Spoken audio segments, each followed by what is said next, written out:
berani berdebat dengan saya. Tubuh kemuliaan Yesus Kristus itu bisa menembus tembok, bisa masuk dalam botol, bisa apa saja. Kalau kamu belum terima Yesus, sampai gigimu ompong sekalipun berdoa, nggak akan dikabulkan. Karena Yesus kayak germo, ngumpulin cewek, bikin kamar. Ya Hadi, ya Bashir, ya Tabibi, Nabiyullah khairul khalqi, khairul khalqi jami'an, lahu a'la manasibi wal marati, salatullahi ma subhanallah. Bismillahirrahmanirrahim. Assalamualaikum warahmatullahi wabarakatuh. Kami semua yang dirahmati Allah, semoga Allah senantiasa curahkan segala rahmat, segala nikmat yang berkepanjangan dan tiada berhujung dari dunia hingga akhirat, insyaallah. Dan Allah pun kumpulkan kita para kaum muslimin di bawah naungan Rasulullah beserta para nabi, beserta para orang-orang yang Allah kasih, Allah sayangi, Allah cinta, insyaallah, di bawah naungan Rasulullah kelak di mana tiada naungan selain daripada naungannya, insyaallah. Amin amin Allahumma amin. Kaum muslimin, pada kesempatan pagi hari ini saya akan membuat sebuah video di mana video ini mengisahkan tentang bagaimana si Udin. Wah, lagi-lagi si Udin. Oh ya, kamu muslimin ya. Jadi semalam tuh saya mengupload video tentang perdebatan Saifuddin Ibrahim beserta Ustadz Moko Ginta. Itu ternyata sampai ke dia ya, sampai ke Saifuddin Ibrahim, karena memang Saifuddin Ibrahim ya itu mempunyai mata-mata ya, domba-domba, yang dimana domba-domba itu ya, domba-dombanya Saifuddin ini itu kalau nonton ternyata ada mengawasi channel-channel muslim. Jadi nanti kalau dapat channel muslim yang menyinggung perihal masalah si Udin ini, linknya diambil, dikirimkan si Udin. Nah, si Udin nonton gitu kamu. Jadi di sini ya, cuman dia tidak berani langsung, artinya menyebut nama saya langsung dia tidak berani ya. Karena memang sudah berkali-kali saya ajak debat dan tidak pernah menggubris dan tidak pernah mau dia dengan alasan yang begini gitu ya. Dan ini tanggapannya tentang bagaimana si Udin ya ditanya oleh pertanyaan itu disampaikan oleh Ustadz Moko Ginta dan disayembarakan. Kalaupun ada kalimat ya tertulis di dalam Bible itu, Yesus pernah mengaku dirinya Tuhan lalu dia menunjukkan Yohanes 13:13. Nah, ini bodohnya ya.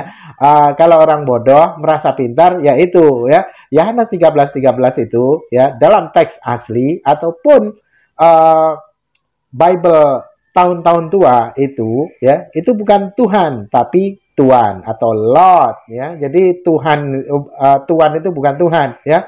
Lord sama God beda ya. Tuhan sama Tuhan beda ya. Karena Tuhan itu bukanlah sesembahan, namun kalau Tuhan itu adalah sesembahan. Oke, demikian kaum muslimin videonya. Apakah Yesus pernah mengaku dirinya Tuhan? Ini pertanyaan banyak sekali. Kalau memang Yesus itu Tuhan, adakah kata-kata yang menunjukkan itu Yesus mengaku Tuhan? Lah kalau Saifuddin, kalau saya mengaku Tuhan, saya Tuhan, berarti saya Tuhan dong. Apakah harus begitu? Apakah harus begitu? Pertanyaan mereka itu berdasarkan pola pikir mereka, berdasarkan akal mereka, dan berdasarkan kitab suci mereka. Inilah pertanyaan atau juga sayembara yang dilakukan oleh Insan Moko Ginta kepada orang Kristen. Kalau mampu menjawabnya, maka akan diberikan 10 juta rupiah. Satu pertanyaan. Dan dia mengajukan 11 pertanyaan yang dia sayembarakan. Jika bisa dijawab semuanya, nanti akan ditambahkan mobil BMW seri terbaru. Dan saya menjawab dalam buku saya, Dialog Insan Moko Ginta dengan Saifuddin Ibrahim. Saya jawab semuanya. Ini belum saya kasih judul, siaran ini belum saya kasih judul, nanti saya kasih setelah akhir.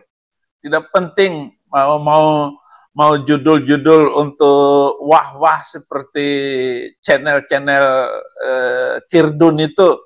Jadi saudara-saudara, insan Mokoginta sampai mati berhutang kepada saya. Hutang dia sudah saya anggap lunas karena banyak Kirdun terima Yesus. Para mu'alaf itu tidak mengerti secara keseluruhan ayat-ayat yang menyatakan siapa diri Yesus. Mereka potong-potong, ambil sepotong. Persis kaum Kirdun memotong video saya untuk diputar belit ular beludak. Agar hangus makna dan maksud yang saya tulis, yang saya maksud di dalam setiap video saya. Misalnya mereka bilang, Saifuddin Ibrahim melarang orang masuk Kristen. Itu karena di Kristen banyak orang jahat. Ya. Jadi sepotong kata itu lalu dipotong. Dan bisa saja kata-kata ini dipotong lagi kemudian dibilang jangan masuk Kristen. Tuhan Yesus bisa datang lewat mimpi. Tuhan Yesus bisa berbicara lewat batu. Tuhan Yesus bisa berbicara dengan burung elang untuk membuat orang lain bertobat. Bahkan dengan lalat sekalipun, Tuhan bisa berbicara. Nah, jadi itu saudara-saudara. Mereka suka memotong-motong Alkitab, ayat-ayat, sehingga gagal paham. Begitu juga kaum mu'alaf, gagal faham dan akhirnya murtad.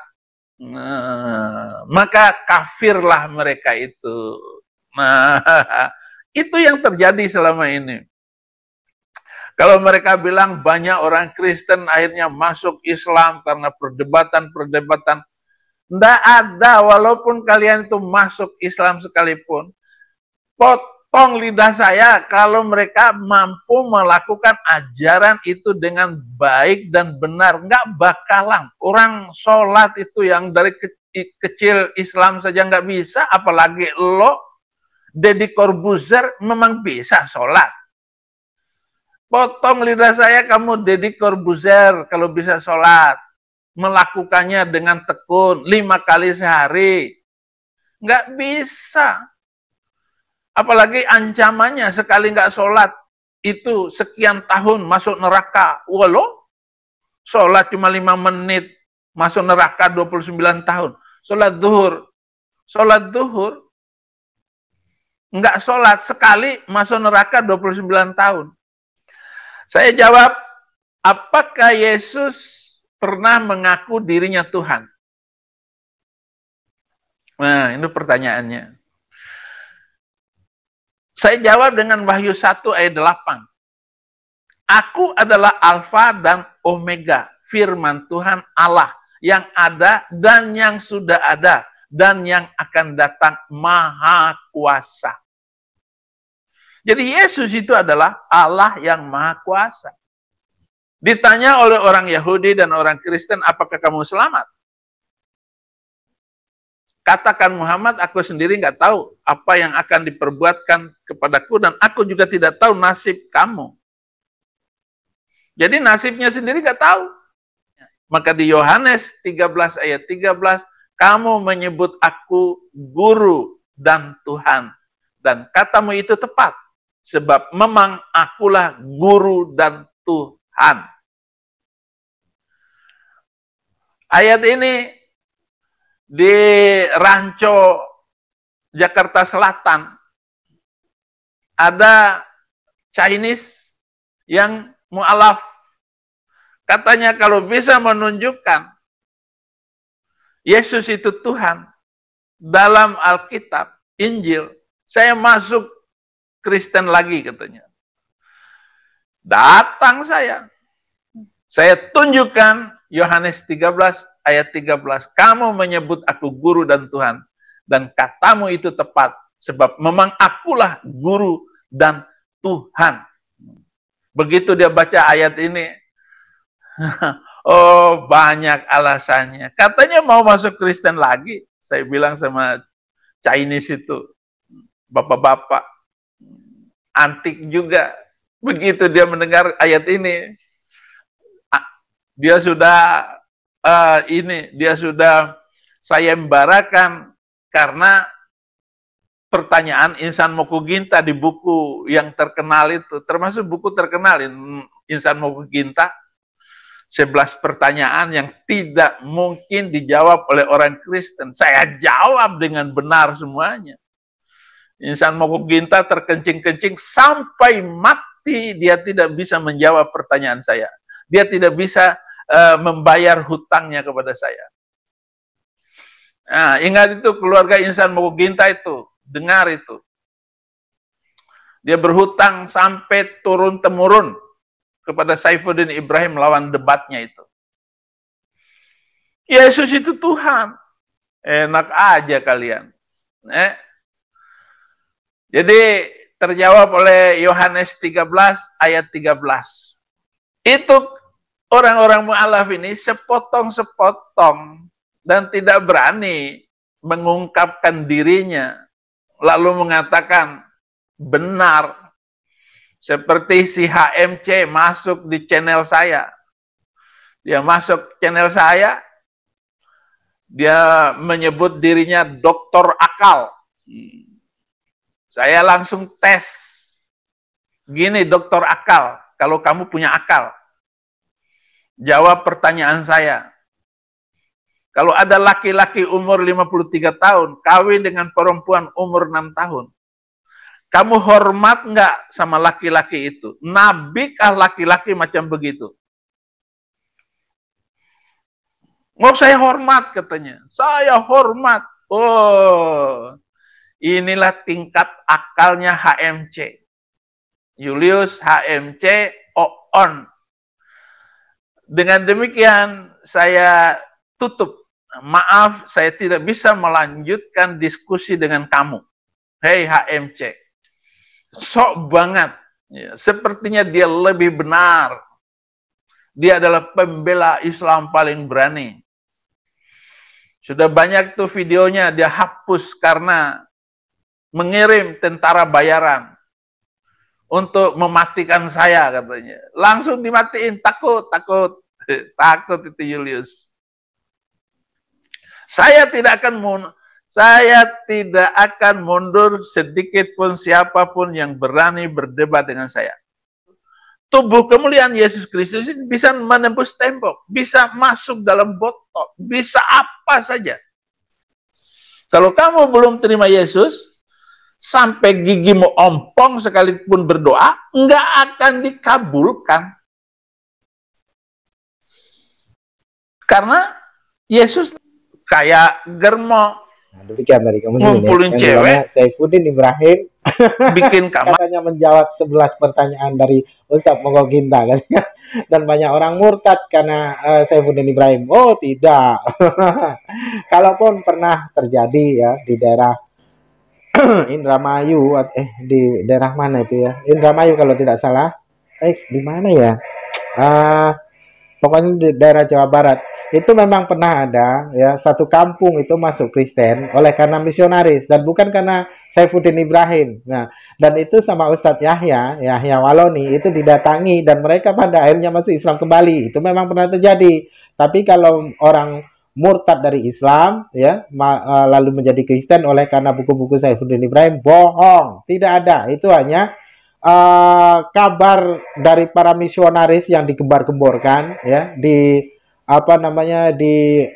viral-viralkan dengan lisan ya, padahal itu tidak ada bukti ya, tidak ada bukti kampung itu di mana dan siapa yang pernah masuk Kristen waktu itu oleh karena membaca buku Saifuddin Ibrahim. Bohong, itu tidak ada ya, tidak ada sama sekali. Itu hanya propaganda ya, yang dimana para misionaris ini memberikan kabar bohong. Nah, kabar bohong. Jadi tidak ada itu ya. Bohong semua apa yang disampaikan Saifuddin Ibrahim.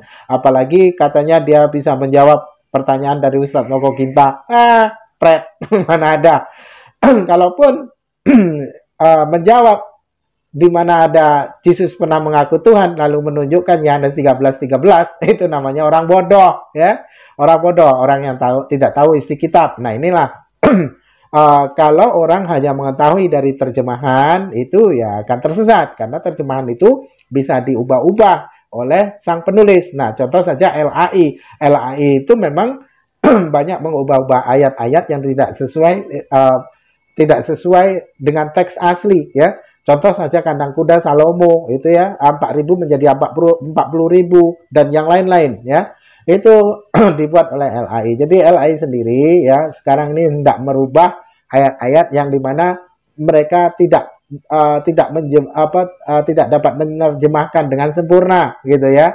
Mereka membuat memang menyisip-nyisipkan dari LA ini menyisip-nyisipkan ya ayat-ayat yang sesungguhnya tidak berbunyi seperti apa yang ada di terjemahan yang LAI tuliskan kan begitu. Jadi semuanya bohong apa yang disampaikan Saifuddin Ibrahim ya, tidak ada itu. Terus kalaupun mengutip-utip wahyu, waduh, orang yang mengutip-utip wahyu, aku alfa dan omega segala macam, itu hanya orang Kristen yang tidak pandai membaca isi kitab ya. Karena wahyu itu ya, kitab wahyu itu yang tadinya katanya kenyataan lalu diubah lagi menjadi mimpi ya, terus diubah lagi menjadi kenyataan, terus kembali lagi ke mimpi gitu ya. Itu semuanya ya. Tidak ada wahyu itu menjadi kitab bagian dari firman Tuhan, bukan ya, itu hanya mimpi Yohanes ataupun hayalan Yohanes di Pulau Patmos setelah dia mengalami trauma tinggi karena digoreng ya oleh Raja Nero kalau tidak salah, Raja Nero atau Herodes itu ya, saya lupa, tapi yang jelas di situ ya Yohanes ini di penjara di Pulau Patmos itu ya itu karena mengalami trauma tinggi ya setelah digoreng dengan minyak goreng, dengan minyak panas itu. Hanya saja kalau murid-murid yang lain ya menurut Bible itu menurut sejarah kekristenan ini ya buku-buku Kristen itu murid-murid Yesus itu semuanya mati. Ada yang dipenggal, ada yang ditarik dengan kuda, ada yang dijatuhkan dari bait suci, terus ada yang dibakar lalu ditombak lalu dipanah, itu ada ya. Nah, namun Yohanes ini ya dibuang ke Pulau Patmos, di penjara di Pulau Patmos, lalu dia digoreng. Nah, setelah itu dia mengalami trauma tinggi sehingga dia berhayal-hayal ya. Masa iya ada Tuhan bermata 7, bertanduk 7 seperti domba, ya kan? Nah, anak domba yang usai disembelih ya. Anak domba yang usai disembelih dan bermata 7, bertanduk 7. Itulah Tuhan Kristen katanya. Ini tambah tidak masuk akal lagi ya. Sudah pun begitu ada perang naga lagi di surga. Aduh, kacau lah pokoknya. Oke, demikian saja kaum muslimin yang dapat saya sampaikan. Saya Rudi Sana. Wassalamualaikum warahmatullahi wabarakatuh. Ya Hadi ya Bashir